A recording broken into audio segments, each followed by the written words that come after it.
Hello, everyone, and welcome to Walt Buteau's Real Estate channel here on YouTube. I want to say that it's been a while since I posted, mostly because it was just a weird week. Every day seemed to be filled up with little tasks. Right now, I'm in the process of trying to buy another car because my truck was totaled here on Water Street. That's been a process in itself. And then the kids' school year ending, we had playoffs in flag football. One of my sons won the championship. His team won the championship. And the 8-year-olds I coached, we did not have a great year necessarily as far as wins. We were in every single game. And in the playoffs, we upset one of the top seeds and came within 2 points of getting to our local Super Bowl. But the kids got better, so I'm happy with that. All of that stuff got in the way of some of the things I need to do, so it's a scheduling issue. Here's what I want to talk about today. This is it's about subject to finding suitable housing. This is a game changer, especially for baby boomers who are downsizing. And I can't tell you how many clients I have who are ready to sell, but their main concern is, hey, Walt, what if I can't find a place to live? And they're worried about it. And keep in mind, some have lived in their homes a long, long time. So I completely understand that. But this is where the contingency subject to owners finding suitable housing. And let me tell you, I know of multiple situations where this is such a strong contingency that houses have gone under contract, and this is not what I want to happen, and it's sort of negative, but I'm going to bring it up because it reminds you of how strong this contingency is. Houses have gone under contract and they don't sell. And when I checked with the realtor, why didn't it sell? And it was because the owner could not find suitable housing. So it is that strong that it can literally kick out that accepted offer if need be. But I believe we will find you suitable housing. And keep in mind, you are in charge of when that happens. And I get it. It's all about, where do I go next? I've lived here for a long time. I'm downsizing, but where do I go next? Many people have lived in their homes in the baby boomer generation and even younger for 20, 30, 40 years. And they'd like less maintenance. They want a smaller home, maybe no lawn to mow. Maybe they just realize, hey, I need 3 bedrooms. Maybe I only need 2 bedrooms. We want 1 floor because our knees aren't as good as they used to be. Our hips could go. And I get those concerns. Those are real concerns. The good news is, again, you make it subject to finding suitable housing, selling your house. You make it subject to finding suitable housing, and then you start looking, and maybe you find something ahead of time before you sell it. But even if it takes a little while, you are protected. In simple terms, a seller can accept an offer on their home while including a contingency that allows them time to relocate and secure the property they want. If they find something, if you find something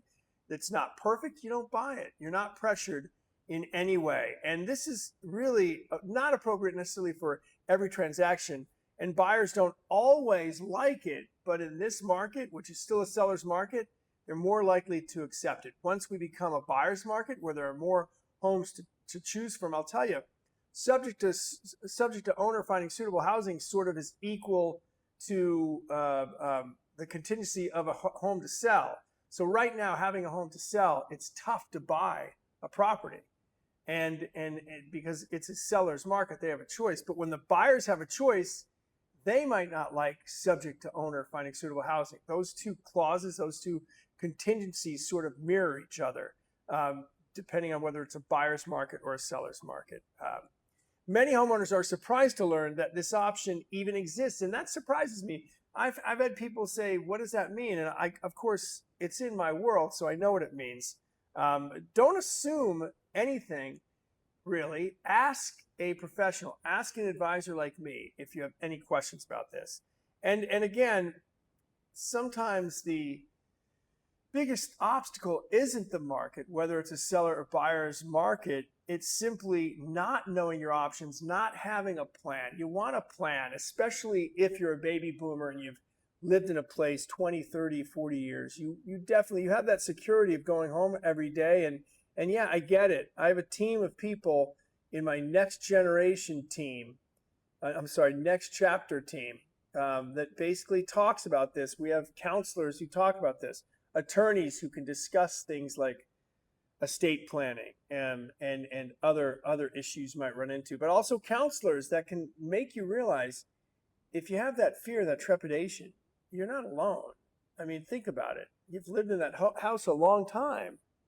It's not just a structure.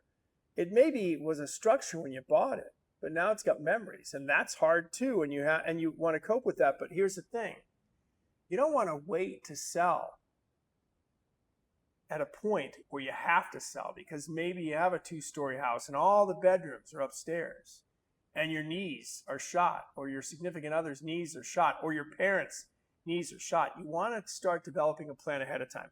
I have been working with multiple people in this situation for over a year, trying to help them go through that.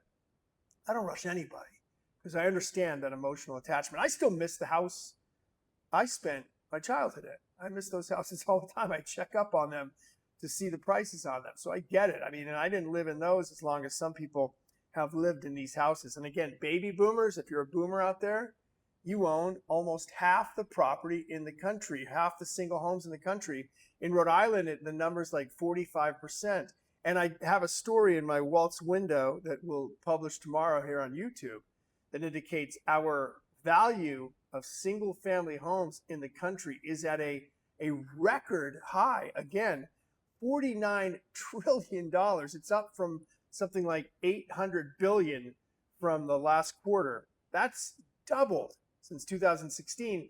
And you boomers out there, you have benefited from that. It's time to cash in a little bit.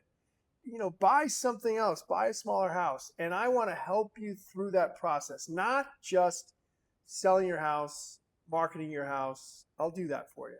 Not just finding you a house, a great house. I'll do that for you. Not just protecting your interests, but also helping you through the part of it that, again, is up here. And it's right here. It's in your heart. You know, that connection to your property. We get it. I get it. There's no rush here. There's no, I'm here to help you, whether it takes 6 months, a year, I'm here for you. And if you even want to start talking about it now, a year out, and you say, Walt, I'm not ready for a year, I'm not ready for 2 years, or maybe it's your parents. You want me to talk to them because they're a year out, 2 out, whatever, any of that, whatever it takes. I'm here for you, and I'm here for the long haul because I was a journalist for a long time, and I don't miss it. But I'll tell you, this is my career now, my second career, and I plan on doing this a long time until my knees give out and my hips give out. I hope that never happens, actually. So a little planning today can help you tomorrow. I'm here to help you do that planning. If you have any questions or any comments about this video, please comment here on YouTube or on Facebook because I publish this on Facebook. I'd love to hear your questions. I'd love to answer your questions. Let's speak in X terms, in Twitter terms. I am the Grok of real estate. Some of you know what that means, some of you don't. But I love questions about real estate, whether it's about subject to finding suitable housing or about baby boomers selling or about any generation selling or buying. I love questions. And please, if you like the content here, please follow me on YouTube. I think I'm up to 13, but one of those is my brother, and I'm not sure he counts. But I think one of them might be another relative. So please follow me on YouTube, Walt Buteau Real Estate on YouTube. The link is in the Facebook post as well. And that's it. I will be posting hopefully on a daily basis, unless, again, these little things like finding a vehicle or championship flag football games, which I'm happy when those get in the way. Finding a vehicle, I'm not looking forward to that, but I'm about to have to dive into that very soon. Otherwise, have a great day, no matter what day it is.